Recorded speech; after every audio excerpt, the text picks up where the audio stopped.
Bom dia, irmãos queridos, nesta sexta-feira, dia 8 de novembro.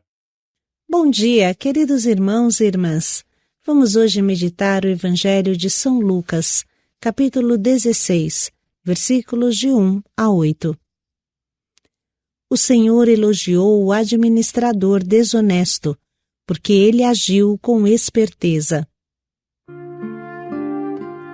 Essa parábola é misteriosa e nos estimula muito a entrar no pensamento e no coração de Jesus. É claro que esse patrão representa a Deus, mas esse servo quem é? Qual é a sua qualidade? O patrão o elogiou porque foi esperto. Deus não se preocupa tanto por levar prejuízo, mas admira a esperteza desse homem.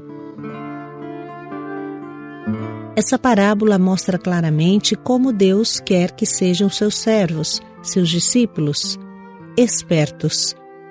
Isto é, inteligentes, produtivos no bem, corajosos empreendedores, sagazes mais que os filhos desse mundo. O Senhor esteja convosco. Ele está no meio de nós. Proclamação do Evangelho de Jesus Cristo, segundo Lucas. Glória a vós, Senhor. Naquele tempo, Jesus disse aos seus discípulos: O homem rico tinha um administrador que foi acusado de esbanjar os seus bens. Ele o chamou e lhe disse: Que é isto que ouço a teu respeito? Presta contas da tua administração, pois já não podes mais administrar meus bens. O administrador então começou a refletir: O Senhor vai me tirar a administração. Que vou fazer? Para cavar não tenho forças, de mendigar tenho vergonha. Já sei o que fazer, para que alguém me receba em sua casa quando eu for afastado da administração. Então ele chamou cada um dos que estavam devendo ao seu patrão e perguntou ao primeiro: Quanto deves ao meu patrão? Ele respondeu: 100 barris de óleo. O administrador disse: Pega a tua conta, senta-te depressa e escreve 50. Depois ele perguntou ao outro: E tu, quanto deves? Ele perguntou: 100 medidas de trigo. O administrador disse: Pega a tua conta e escreve 80. E o Senhor elogiou o administrador desonesto, porque ele agiu com esperteza. Com efeito, os filhos deste mundo são mais espertos em seus negócios do que os filhos da luz.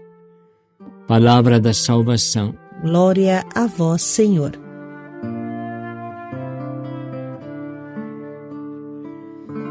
Os filhos das trevas são mais espertos do que os filhos da luz. Essa constatação de Jesus não tem seguramente como objetivo aprovar ou aplaudir a corrupção, a falcatrua, mas tenta chamar a atenção dos ouvintes para algo que sempre passa despercebido e por isso se torna grave e mortal. E Jesus está dizendo: por que os filhos das trevas dão 10-0 nos filhos da luz? Porque os filhos das trevas trabalham, são criativos no mal, são prontos, ativos, ligeiros, como costumamos falar, enquanto os filhos da luz são acomodados, encostados, preguiçosos. Parece quase que ficam escorados na bondade de Deus. Tanto na casa do Pai sempre há pão, a saciedade, que você se previna ou não. Tudo isso deve fazer-nos refletir muito. Jesus está nos dizendo: acordem, sejam criativos, prontos, ligeiros em fazer o bem. Não se escorem no Pai. Existe um trabalho na vinha que só vocês podem fazer. Realmente precisa crescer, precisa mudar de mentalidade, pensar que somos sócios de Deus, não pessoas encostadas na sua bondade. Jesus precisa de quem o ajude. Quando estava nessa terra, ele precisou da ajuda do grupo dos apóstolos e das discípulas. Depois que subiu ao céu, precisou da ajuda de um batalhão para evangelizar o mundo. Hoje precisa da ajuda de todos nós, porque os homens são bem mais do que nos primeiros séculos cristãos. Saber que, se o Senhor não construir a casa, em vão trabalham os construtores, não é um convite para ficar de braços cruzados, esperando que a casa se construa sozinha. As 5 virgens estultas que não trouxeram óleo suficiente foram repreendidas duramente e deixadas para fora da casa. O servo que não fez frutificar os talentos recebidos foi amarrado, mãos e pés, e jogado para fora, onde há choro e ranger de dentes, ou seja, no inferno, como muitos já sabem. Jesus precisa de ajuda. Precisa de pessoas que trabalhem junto com Ele. Com força pede para orar para que o Pai mande mais operários para sua messe, mas operários bons, não preguiçosos e encostados. Jesus sozinho não consegue e não quer enfrentar a messe. Somente com a nossa ajuda, Jesus conseguirá enfrentar o mundo, evangelizar cada ser humano. Como poderão crer se nunca ouviram a boa nova? E como ouvirão se ninguém anuncia? Ai de mim se não evangelizar, diz São Paulo.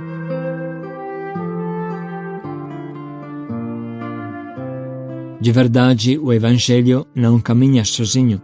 Ele deve ser levado por alguém. O cristão, cada um de nós, precisa de maturidade. Bem sabemos que a nossa vocação é casar com Deus. A vocação de todos nós é casar com Deus. No céu, seremos todos casados com Deus. Pois bem, disso vem uma grande verdade. Não existe casamento entre um adulto e uma criança que só quer ser embalada e chupar balas.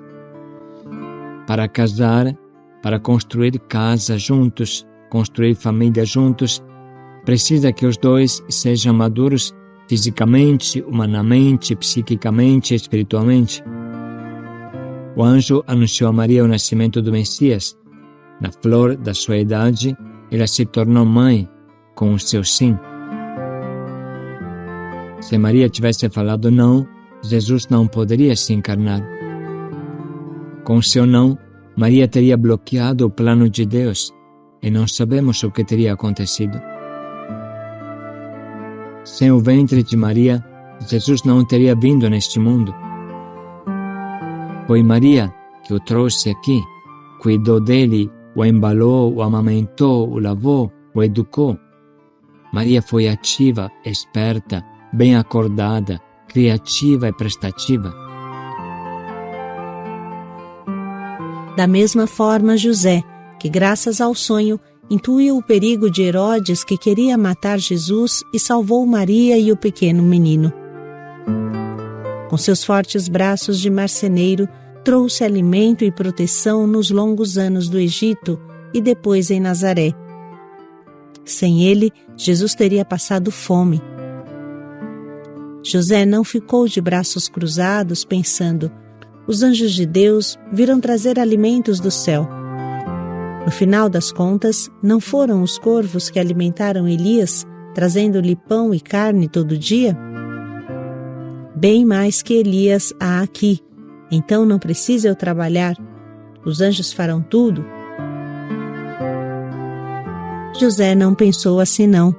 Ele arregaçou as mangas e foi um verdadeiro pai para Deus encarnado. Com a parábola do administrador desonesto, Jesus quer dizer claramente: não vamos nos encostar na bondade de Deus. Deus faz cair o maná para todos, mas se alguém não quer fazer a fadiga de recolhê-lo, continuará a passar fome. Se um pai de família falasse: Deus é pai, Ele vai sustentar meu filho, estou certo, Deus é providência, e ficasse deitado no sofá esperando a providência chegar, o que vocês pensariam dele? Seguramente a família inteira morreria de fome.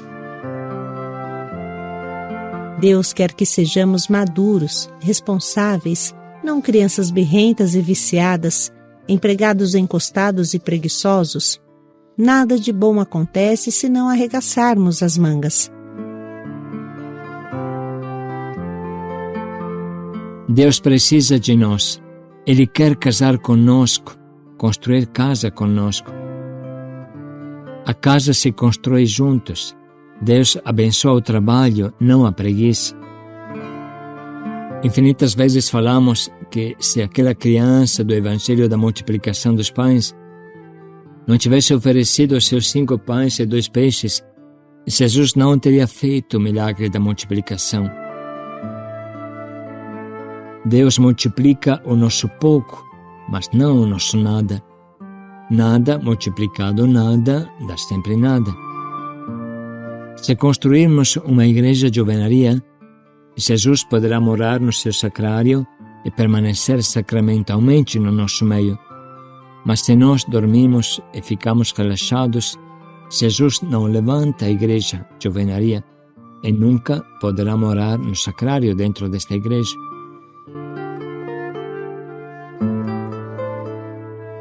A obra de evangelização e conversão do mundo depende da resposta dos homens no sentido que a parte de Deus é segura, mas se os homens não trabalham, a graça não chega. Se Daniel Comboni não tivesse lançado o grito ou África ou morte, não teríamos cristãos na África. Se José de Anchieta não tivesse evangelizado os índios no Brasil, não teríamos fé nessa terra. É possível entender que Jesus chega somente onde nós o levamos. Sozinho não pode.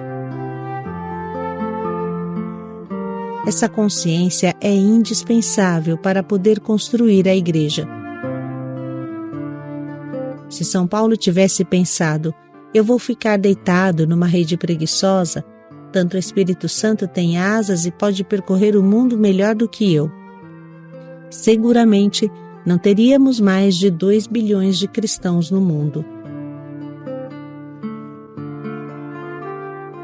Não existe civilização sem arregaçar as mangas. O mundo começará a ser melhor somente quando todos nós assumiremos o nosso papel político com responsabilidade.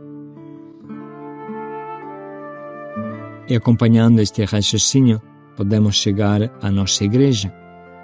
Dom Cláudio Umes, quando estava no meio de nós, dizia: a igreja caminha com os pés dos padres. Ou seja, se um padre não caminha, não é ativo, criativo, cheio de Santo Espírito, sua paróquia cairá sempre mais, nada crescerá ao redor dele. Nós poderíamos dizer, os nossos grupos, as nossas casas de acolhida, caminham com os pés dos coordenadores, dos anjos, dos sireneus. E se eles não são criativos, espertos, ligeiros, prontos, agudos, intuitivos, o grupo, a casa de acolhida, irá definhar sempre mais e se esvaziará e acabará. Não é por acaso que continuamente Jesus nos convida à vigilância. Quem ama, pensa. Quem ama, programa, faz planos, como aquele que queria construir uma casa ou enfrentar o rei inimigo com o seu exército. Quem ama é ativo, constrói com o suor do rosto, nunca para. São Paulo, que bem entendia isso, costumava repetir: quem semeia muito, recolherá muito. Quem semeia pouco, recolherá pouco. Existe uma correspondência clara entre o seu trabalho e os frutos do reino de Deus. Mas vamos ouvir mais uma vez a primeira parte dessa parábola que tanto nos estimula.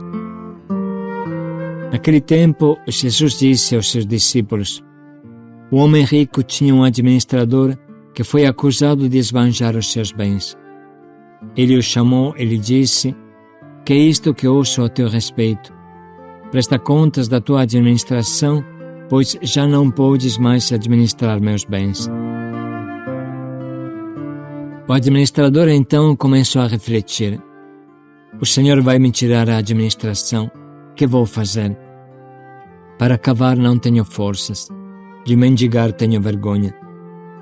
Ah, já sei o que fazer, para que alguém me receba em sua casa quando eu for afastado da administração. Então, ele chamou cada um dos que estavam devendo ao seu patrão e perguntou ao primeiro: quanto deves ao meu patrão? Ele respondeu: 100 barris de óleo. O administrador disse: pega a tua conta, senta-te depressa e escreve 50. Depois ele perguntou ao outro: e tu quanto deves? Ele perguntou: 100 medidas de trigo. O administrador disse: pega a tua conta e escreve 80. E o Senhor elogiou o administrador desonesto, porque ele agiu com esperteza. Com efeito, os filhos deste mundo são mais espertos em seus negócios do que os filhos da luz.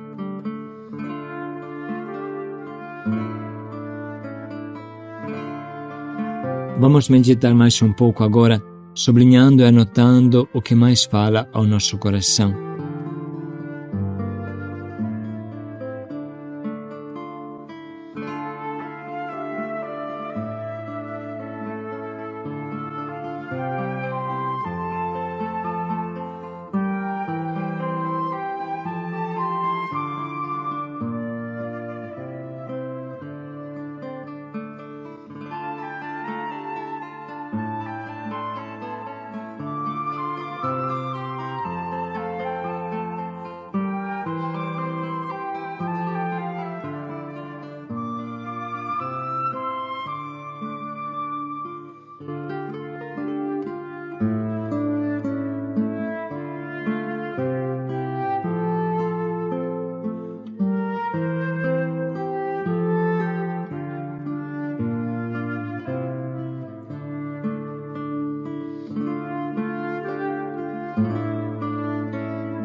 Nesse momento, podemos escolher um propósito que nos estimule a sermos ativos, espertos, agudos, inteligentes para construir o bem. Não basta fazer o bem, precisa fazer bem o bem.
Vamos agora dedicar mais um minuto para pensar bem como podemos colocar em prática o propósito que escolhemos.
O Senhor elogiou esse administrador, porque agiu com esperteza. Paz e alegria a todos. Os filhos da luz devem ser mais espertos do que os filhos das trevas. Paz e alegria a todos.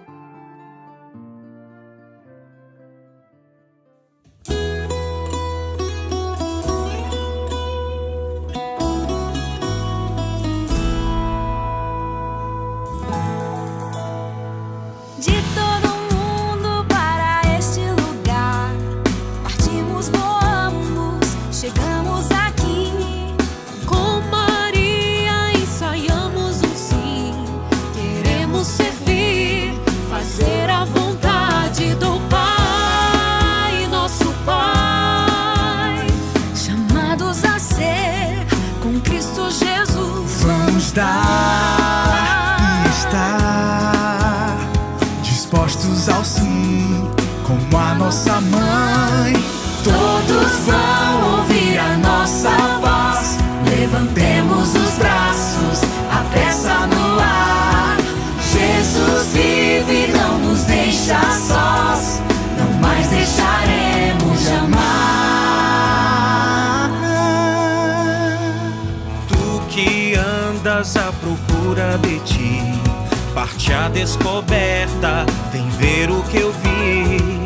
Vem conosco, vem olhar para além daquilo que fazes e que não te deixa sorrir e amar. Não olhes pra trás, não digas que não. Ouve o teu coração E parte sem medo nessa missão. Todos vão ouvir a nossa voz. Levantemos os braços, a pressa no ar. Jesus vive, não nos deixa sós, não mais deixaremos jamais.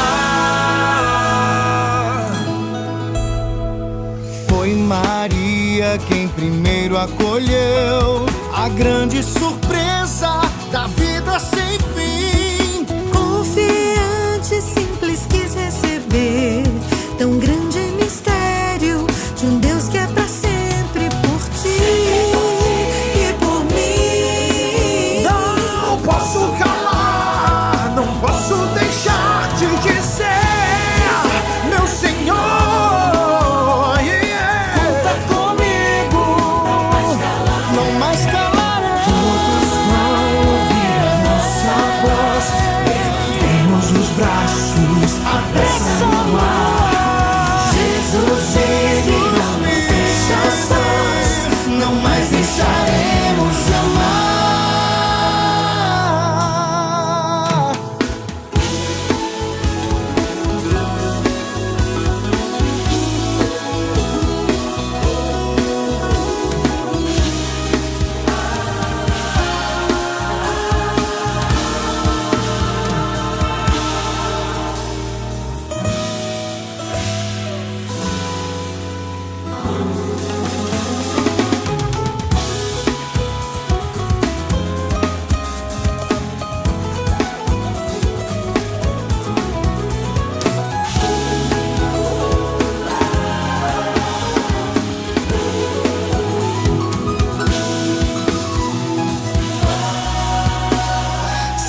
coração. Maria, tão jovem, depressa deixou sua casa e pra montanha subiu pra ver Isabel e logo encontrou saudação, comunhão. O fruto bendito é o meu Senhor. Eu também quero ouvir, porque acreditaste, para sempre és feliz.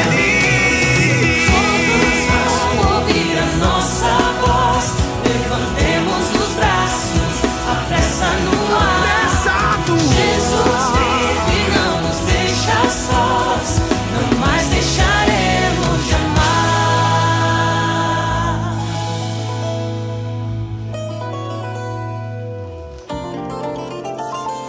Todos vão ouvir a nossa voz. Levantemos os braços, apressando o ar. Jesus diz e não nos deixa sós. Não mais deixaremos de amar. Todos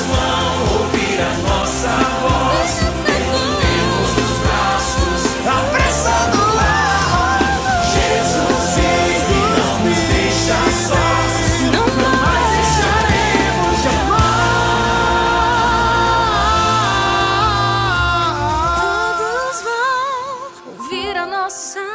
Levantemos os braços, a pressa no ar.